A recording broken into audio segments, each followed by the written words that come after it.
This is Forge Daily with Mackenzie Barwell on the Forge Audio Network. Forge fans, welcome back to another episode of Forge Daily. Today is October 5th, 2023. I'm your host, Mackenzie Barwell, here to give you all things Forge FC.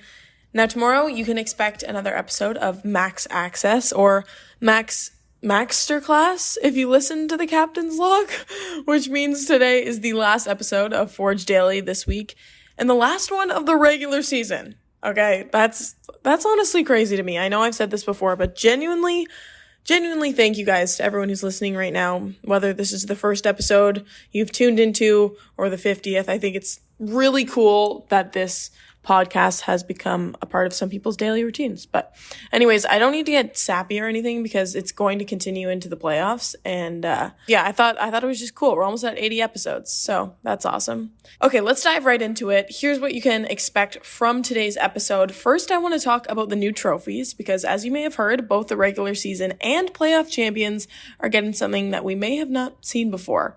And then we'll talk about this weekend's CPL matchups, including others that may impact Forge's standing placement going into the playoffs next week. And of course, Atletico versus Forge on Saturday.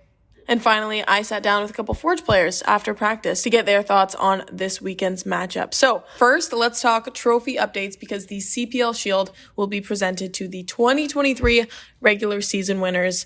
The CPL Instagram actually posted a photo of what this will look like, so you can have a look at that. And I'm not going to lie, someone told me the other day that it looks a bit like a microwave plate. I think that's a thing, actually, around the league. And now I'm having trouble unseeing it. Even some of the fans were joking about it with the commissioner at that Q&A. But it still looks cool, honestly. What I really wanted to talk about, though, is the North Star Cup, which will replace the North Star Shield. This will be unveiled as part of the festivities surrounding the CPL final, which will take place either Saturday, October 28th, or the following Sunday on the 29th. The location of the CPL final is currently TBD and will be determined when those top two teams from the regular season square off for the chance to host the championship in their opening match of the 2023 playoffs.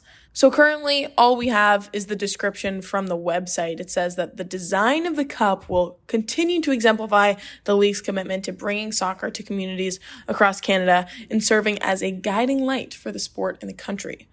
Sounds cool, but doesn't exactly paint the picture, but now the teams have something to drink out of. I don't know, pretty on brand for the rest of the trophies given out in Canadian professional sport leagues. So we will soon see, I guess.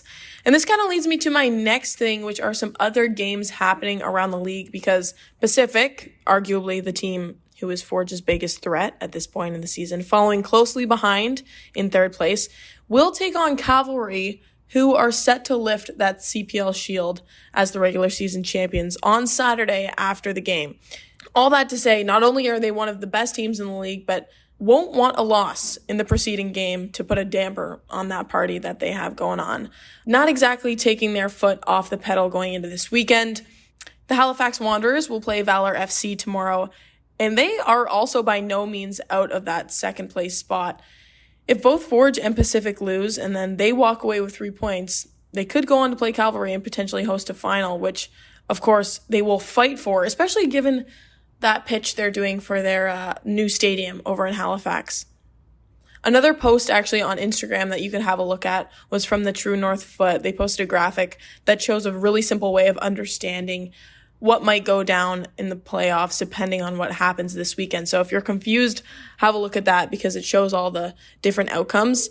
And it's honestly the only reason why I'm able to explain it right now. Now let's get to Atletico versus Forge because that will change a lot here. Atletico currently sitting with 9 wins, 6 draws, and 12 losses in 6th place.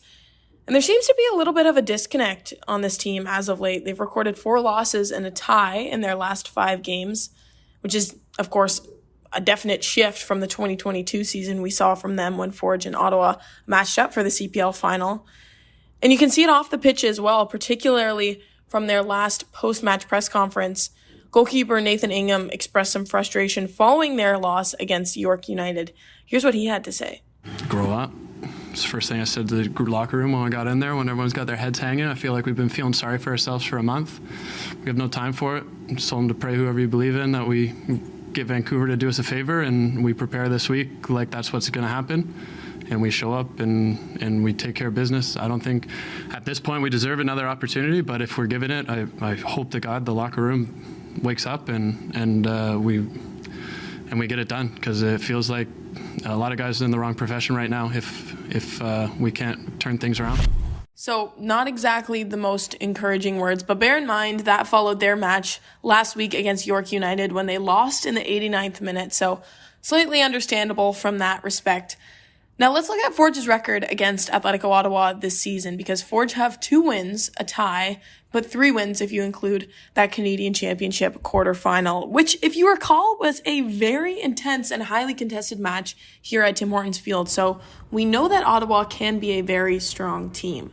Woobens Pacius has 5 goals in his career against Ottawa, though just 1 actually being from the last 2 seasons. But in terms of scoring on Saturday, 3 out of the 4 of the Golden Boot leaders will be a part of this game. So just a reminder, keep your eyes peeled for Ollie Bassett, Taryn Campbell, and Woobens Pacius. I know the battalion will riot if Dom scores, but if Taryn or Woobs put one in the back of the net, it'll be a pretty big deal. So let's listen into my conversation with Woobs post-practice. Back to our regularly scheduled programming, the interview we've been waiting for all week. With Woobens. Woobens Pacius. Exactly. Is that good? Yes, perfect. Thank you. Okay, let's get into it. More recently, you've been hovering at the top of the table for quite some time now, and although you didn't get that result against Halifax, there was a lot that went right. So what are some things that you can point out right now that have been major contributors to your success more recently? Well, I think everyone is on the same page. We can see that during the game we put a lot of energy. I think more than we had in the past few games. And now in that stretch, we played well. We put a lot of energy. Our movement were good on the ball and even defensively. I think we were good. Also, we changed formation, so I think that helped a lot. You always want to be first. Now it's not possible, so you want to get the highest possible. So I think it's always better to finish second than third. And like you said, we all know the importance of the second place of the playoff. So I think that's the major. How can I say that? Major factor of finishing second. But like I said, you always want to finish at the top. So if you can't finish first, you want to finish second. Finish at the top in the playoffs. Exactly. Okay. Last question. It's October now, okay, which means it's fall, okay? So we got some fall-themed questions. G told me his favorite things about fall. It's your turn. I've heard 2 themes so far. I talked to Dom, Noah, and G, and they've all said the same thing. So I need you to point out 2 of the best things about fall just so I can see if you're on the same page as them. I will say the outfits. Yeah, ding, outfits. ding. You can, a nice hoodie, brown color, beige. Yes. Like, it's nice. The fashion, outfit, fall fashion. Exactly. It's really the best, and I think that's my favorite. Have thing you heard about fall. sweater weather? Have you heard that term? Sweater weather. Sweat. Wow. Because it's sweater weather. Okay. Yeah, Sweater makes weather. sense. Second best thing. There's one more thing that people have said. The food. Oh, Thanksgiving. Yeah. Is it Thanksgiving, but the food. Have you ever had those like Pillsbury cookies? Yeah. The ones with the pumpkins on them, the circle ones. No, this is actually pretty good. This is true, right? Yeah, it is true. That is all I have for today's episode. Thank you all so much for listening once again.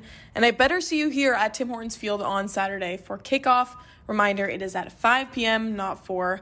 Otherwise, you can stream it on One Soccer, but you better have a good excuse if you do that. All right, have a fantastic rest of your Monday and enjoy your Thanksgiving weekend. This has been Forge Daily with Mackenzie Barwell. If you like what you heard, please like, follow, subscribe, comment, and share. The way you're able to style clothes. Yes. Okay, you're 1 for 1 so far. Sweater weather, if you will. Yeah. What'd you say? This is sweater weather. Oh, yeah. Have you heard that? No. Oh, okay, that's... Layers. Yeah. Okay, so there's one more thing, though. Yeah. There's one more good thing about fall. Pumpkin spice drinks. Okay. Do you actually drink that, or are you just guessing? Yeah. Okay. I do, yeah. That's unexpected. You learned something today. Similar because it's like food and drink, but Dom and Noah said those like Pillsbury cookies, the ones with the... Nah, I'm not a big fan. Are you serious? Nah. I mean, like, yeah, it is. It's nice, but come on. Alright, so Interview's over. How you say sweater weather? Well, it's normally sweater weather, but you just take off the R. It's sweater weather. Sweater weather. It's like Malik when he speak. Yeah. Can I get a glass of water? A water. Water. So just try and say sweater weather like Malik. Sweater what? Sweater what? Sweater what? Sweater what?